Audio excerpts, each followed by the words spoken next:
معروف anchor person اور ہمارے بہت محترم سینئر صحافی جناب حامد میر صاحب، ان سے بات کرتے ہیں۔ السلام علیکم سر۔ وعلیکم السلام، آسما کیسی ہیں آپ؟ سر ٹھیک ٹھاک۔ آپ کہیے کہ یہ کیا ہو رہا ہے، کیونکہ نصرت صاحب کا تو یہ کہنا ہے کہ یہ سب ڈرامہ تھا، اب یہ کلائمیکس پہ پہنچ چکا ہے، یہ ملی بھگت ہے، اسکرپٹ لکھا ہے، اسی کے مطابق سب کام ہو رہا ہے۔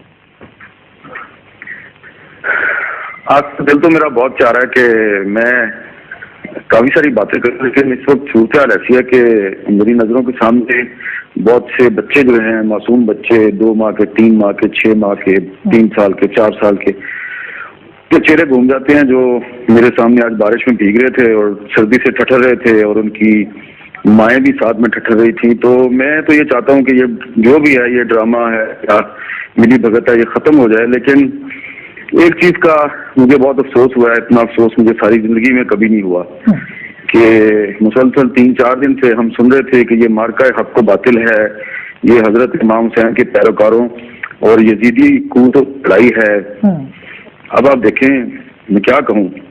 حضرت امام حسین کے جو پیروکار تھے وہ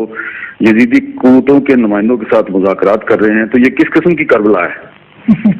تو بس میں زیادہ بات نہیں کرنا چاہ رہا، کیونکہ بار بار کہا گیا تھا،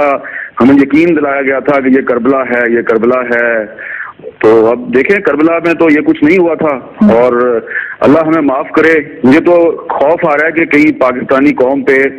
ہمارے ملک پہ کوئی عذاب نازل نہ ہو جائے، کیونکہ جس بے ایمانہ اور جس ظالمانہ انداز میں ہم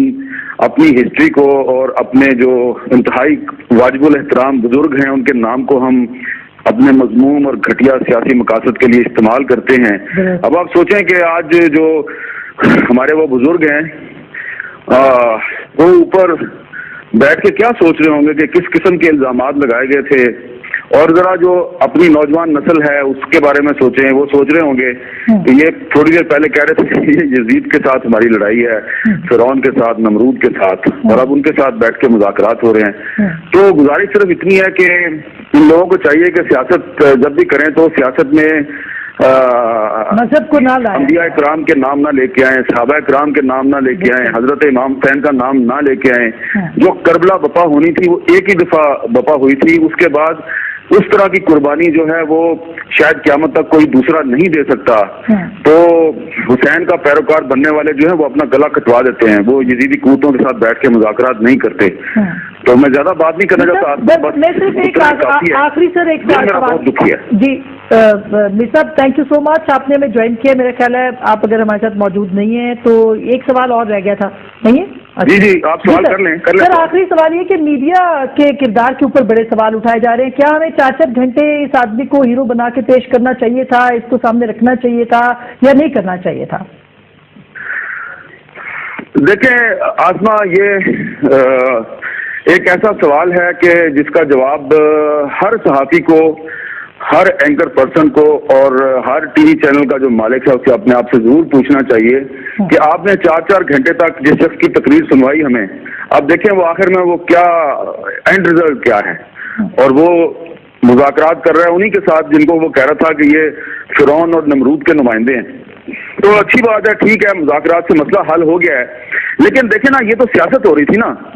یہ مارکہ حق و باطل تو نہیں تھا، نہ ہی یہ حضرت حسین کی اور یزید کی لڑائی تھی، سیاست ہو رہی تھی۔ تو سیاست کو صرف سیاست سمجھ کے کیا جانا چاہیے، اور اس میں جو میڈیا کا کردار ہے وہ مجھے تو